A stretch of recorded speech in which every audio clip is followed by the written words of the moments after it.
Syria में तख्ता पलट इजराइल के लिए चुनौती है या मौका? अगर मिडिल ईस्ट में तनाव बढ़ा तो 92 लाख भारतीयों पर इसका क्या असर होगा? नमस्कार, बहुत स्वागत है आपका न्यूज़ 18 मध्य प्रदेश छत्तीसगढ़ के इस डिजिटल प्लेटफॉर्म में। मैं हूं रीनू यादव। सीरिया में अब सुपर पावर्स का युद्ध तय हो गया है। कमांडर अबू मोहम्मद अल जुलानी ने अभी तक सीरिया पर कब्जे का ऐलान भी नहीं किया था और उनके लड़ाके सीरिया की राजधानी दमिश्क पर जीत का जश्न ही मना रहे थे कि सीरिया पर बम बरसने लगे। जीत का जश्न शांत हो गया। सीरिया में अमेरिका आ गया। धमाके के साथ जंगी जेट से बम बरसाकर 75 ठिकाने दहलाकर सुपर पावर ने दिखा दिया कि जब वो दुश्मन को मारता है तो उसे रोने भी नहीं देता। अमेरिका तब तक मारता है जब तक दुश्मन का दम ना उखड़ जाए। सुपर पावर ने सीरिया महायुद्ध का ट्रेलर दिखाया है, वो भी पुतिन को। बशर अल असद को पनाह देने वाले पुतिन कुछ करते उससे पहले अमेरिका ने सीरिया में एंट्री ले ली है। अमेरिका ने पहले ही साफ कर दिया था कि वो सीरिया पर नजर बनाए हुए है और कब और कैसे चोट पहुंचानी है, किसे मारकर पुतिन को मैसेज देना है, अब ये भी साफ हो चुका है। अमेरिकी सेंट्रल कमांड ने ऐलान किया है कि विद्रोही लड़ाकों के 75 अड्डे पर 140 बम बरसाए गए हैं। पेंटागन के मुताबिक सभी हमले सटीक और अचूक थे। अमेरिका के दुश्मनों को भारी नुकसान पहुंचा है, जिसके साथ ही सुपर पावर का सीरिया में ऑपरेशन रीलॉन्च हो गया है।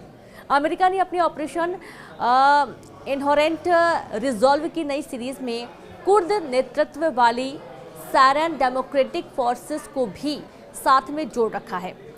कुर्द फाइटर्स की बशर से कट्टर दुश्मनी है और ये कुर्द फाइटर सीरिया में तख्ता पलट करने वाले कमांडर जुलानी और तुर्की के राष्ट्रपति एर्दोआन से भी युद्ध कर रहे हैं।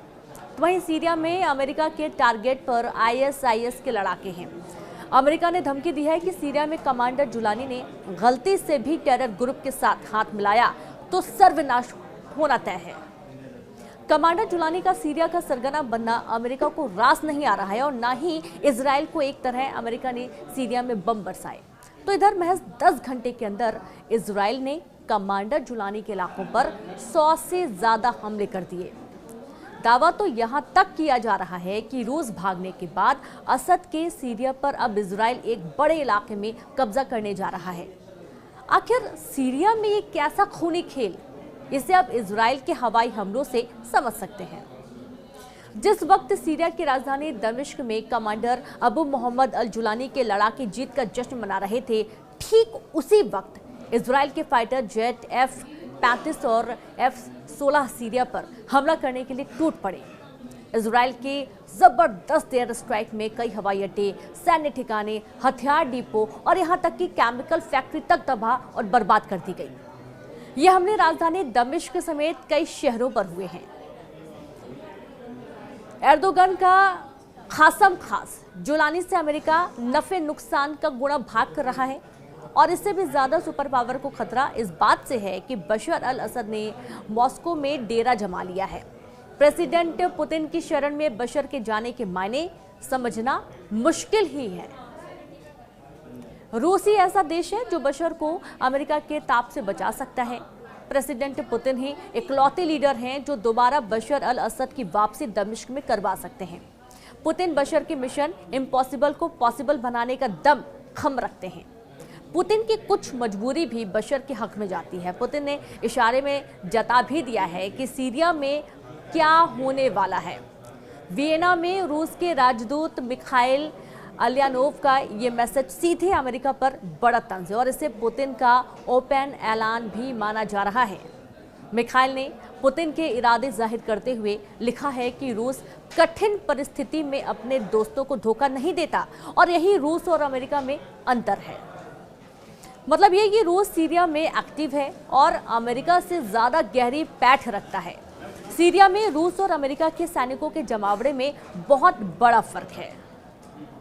और चलिए अब ये एक वीडियो आपको दिखाते हैं जहां कमांडर जुलानी के लड़ाके जिस जेल का गेट खोल रहे हैं, इसे सीरिया का नर्क लोग कहते हैं और इस जेल में सीक्रेट बंकर हैं जहां टॉर्चर और तमाम टॉर्चर सेल हैं, फांसी घर हैं, बैरक अलग अलग बने हुए हैं। सीरिया के सैदनाया जेल की एक एक कोठरी खूनी नरसंहार की गवाह है।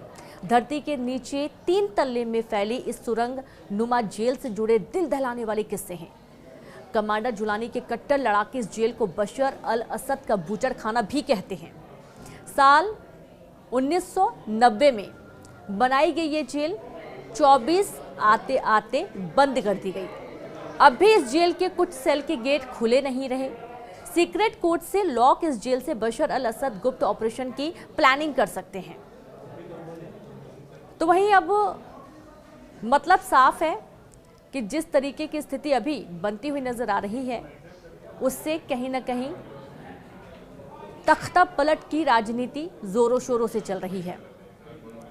एक तरफ रूस, ईरान, चीन अपना दांव खेल रहे हैं, तो वहीं दूसरी तरफ अमेरिका, तुर्की, कतर और इजराइल मिलकर सीरिया पर कब्जा करने में जुटे हैं। सीरिया और इजरायली सेना के दावों के मुताबिक लगभग 18 घंटे पहले इजरायली वायुसेना ने F-35 और F-16 जेट से सीरिया पर ताबड़तोड़ एयर स्ट्राइक की है। दावा यह भी किया गया कि सीरिया की राजधानी दमिश्क के काफर सूसा पर बड़ा हवाई हमला हुआ है और इसके अलावा इजरायली जेट्स ने माउंट कौसिलोन में मौजूद हथियार डिपो को भी उड़ा दिया है। दावा तो यहां तक भी किया गया है कि इजरायली वायुसेना ने F-35 और F-16 जेट से खालखाला एयरबेस को भी उड़ा दिया है। दावा यह भी है कि इस एयरबेस पर कई तरह की मिसाइलें मौजूद थीं जो जुलानी के लड़ाकों के हाथ लग सकती थी। अब सवाल ये उठता है कि इजरायली सेना सीरिया में इतनी तेजी से हमले कहां और क्यों कर रही है, तो जरा इस पर भी आप समझ लीजिए। दरअसल सीरिया में विद्रोह हमलों के बाद हुए असद सरकार के पतन के महज 6 घंटे बाद ही इजराइल ने गोलान हाइट्स के पास सीरियाई इलाकों में अपनी सेना भेज दी। इजराइल ने इस तैनाती को अपनी सुरक्षा के लिए जरूरी बताया है और इजराइल के इस नए ऑपरेशन का पूरा फोकस अभी सीरिया के 3 इलाकों में ज्यादा है, जिनमें कुनैत्रा, नवा और दारा है। इजराइल ने सीरिया में करीब 100 से ज्यादा हवाई हमले किए और वह लगातार अपने हमलों का दायरा बढ़ा रहा है। इजराइल ने गोलान हाइट्स से निकलकर डिमिलाइट्स जोन में भी अपने हमले शुरू कर दिए हैं और इजराइल अब सीरिया के 14 किलोमीटर तक के इलाकों में घुस गया है। हालांकि इस कब्जे को इजरायली अधिकारियों ने अस्थायी कब्जा बताया है।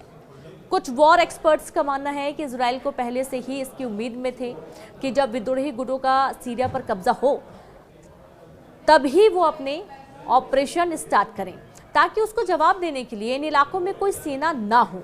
लेकिन सीरिया में अमेरिका के करीब 900 सैनिक हैं और अमेरिका सीरिया में ज़्यादातर बमबारी खाड़ी देशों में मौजूद सैन्य अड्डों से अंजाम देता है और दूसरी तरफ रूस ने सीरिया में नेवल और एयर बेस बना रखे हैं, वो भी 2017 को हुए समझौते के बाद 49 साल आगे के लिए। साल 2015 में बनाए गए खामेइम एयरबेस पर रूस के तमाम लड़ाकू हेलीकॉप्टर की तैनाती है।